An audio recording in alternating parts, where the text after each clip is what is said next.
Hello everyone, welcome back to our channel, Gym Doctors. It's me, Mohsin, and Yahya.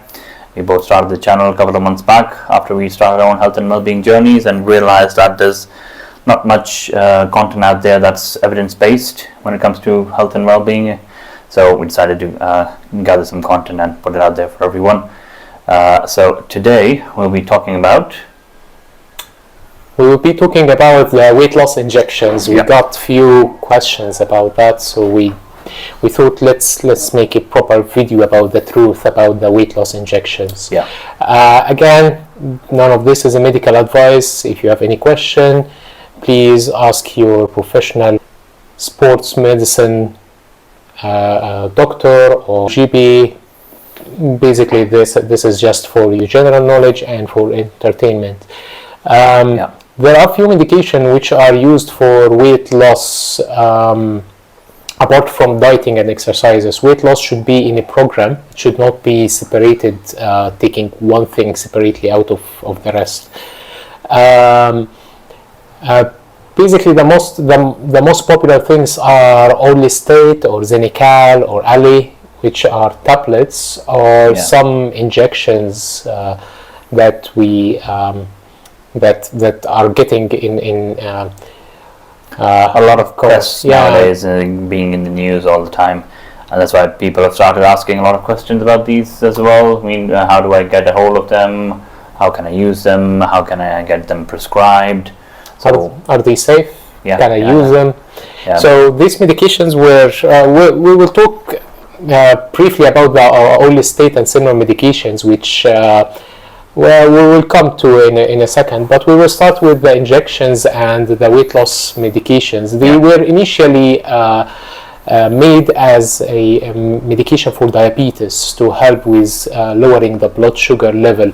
They are called glucagon-like peptides, and glucagon is one of the hormones inside your body that's produced by the pancreas, and they were found that they increase the production of insulin inside your body. Your body needs insulin to use actually the sugars inside your blood. It also slows the emptying of food or the movement of food outside of your stomach, which gives you more feeling of satiety. I don't need to eat more. I'm happy with this little amount, and that will end up with you losing weight because you are using the sugar more efficiently, and the food stays longer in your tummy. So you're basically not feeling hungry that often, so that will mean that you're not eating that much, so eventually that will lead to some form of weight loss. So initially this was more of a side effect that they discovered when started using the medications for diabetics out there, as they noticed that it caused weight loss, which obviously in thinking quite a vast majority of diabetics out there is actually beneficial, because the weight loss helps reduce their insulin resistance. So that was more of a side effect, not an intended purpose of the medication initially. But now, over time, after quite a lot of evidence and research on it, we realized that that weight loss can be quite beneficial, and now it's being extended to people even who don't have diabetes but have a higher BMI, such as 35 or more. That's the general cutoff that we use in practice, that they can use these medications as well, but that is in a very strictly controlled environment where they're under supervision of a consultant-led team who kind of supervise their weight loss progress. Well, that we are of course talking about UK here. The government is planning to implement that this can be prescribed from your GP, but generally speaking, you can easily get it over the counter. Still expensive medication because it's relatively still new. It's more or less suitable for most people. However, they are not without side effect. There are few precautions, especially with pregnant or age of pregnancy women or ladies.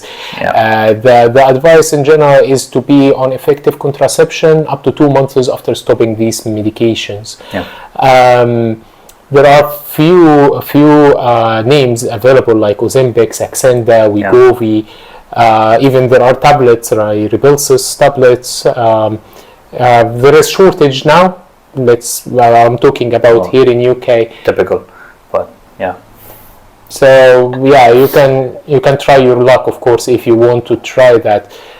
These medications are not without side effects. Yeah. Like any other medication, they will have some side effects. Most commonly, because they slow your bowel, they cause nausea, they cause some bloatedness, they cause constipation or bowel disturbance. Basically, that's the most common parts. However, there are the main big side effects out of that. The most dangerous side effects, you could say, one of them is called diabetic ketoacidosis, which happens with diabetic patients. So if you have diabetes, please don't do that on your own. You should always speak to your diabetic clinic or diabetic nurse or diabetic specialist. Don't use these medications without having a plan of that. Diabetic ketoacidosis can be life-threatening, and it's basically when your body is not able to use the glucose and it starts to produce ketones. We'll explain ketones later on. The other big side effects is related to the pancreas. Yeah, so that's mainly acute pancreatitis. So that's basically, break it down, that's inflammation in the pancreas, so pancreatitis, all right. What that happens is that's damage to the pancreas, releasing all the enzymes that the pancreas produces into essentially your body.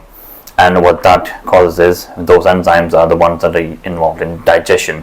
So when those enzymes are released into the body, they essentially end up digesting pretty much everything inside, which is, again, not very ideal, not something you want happening. So this can be life-threatening as well. Yeah. So you want to keep that in mind. The acute pancreatitis can be quite severe. Some other less common things are stones. They can cause stones inside your gallbladder. And all in general, they have good safety profile, but again, the side effects can be really severe. So you need to be cautious about what you are doing. The usual advice is start with a low dose and continue that for a month, then gradually increase the dose.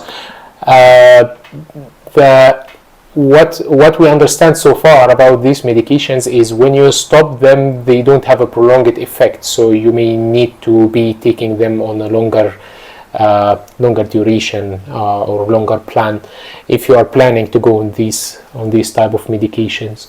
The alternative is the Orlistat or Xenical. Yeah, so basically those are medications that inhibit lipase. Now lipase is an enzyme again inside your stomach and your GI tract, which basically is responsible for digesting your fats, so lipids, so lipase. Now what these medications do is they essentially suppress lipase.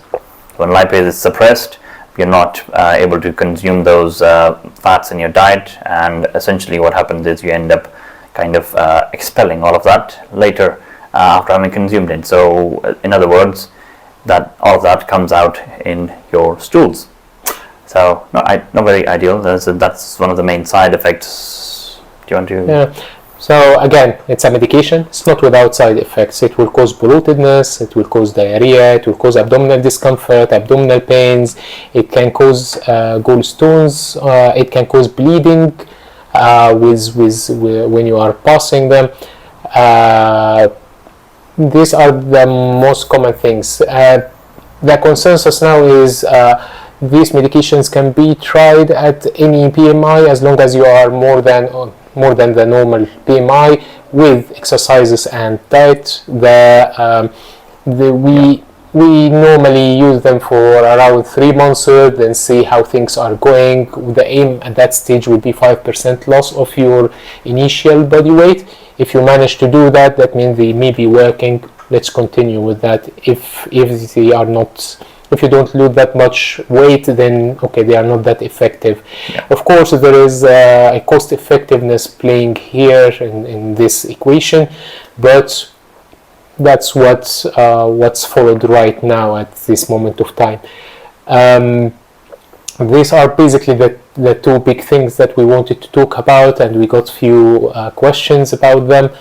The choice is always yours. You can use the injections or the what they call glucagon GLP-1 tablets if you think they are helpful. However, always consult a professional before starting any medication, and always put your health safety as a priority before weight loss and looking nice.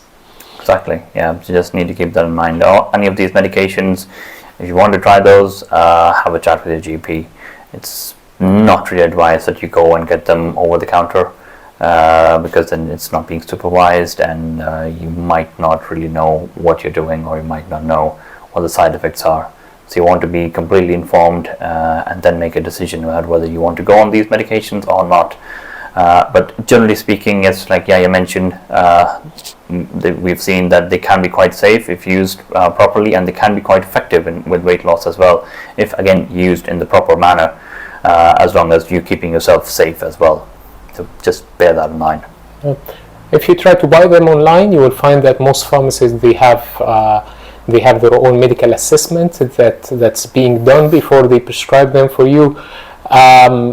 Is that medical assessment enough or sufficient or not? I would assume that it's safe, so okay.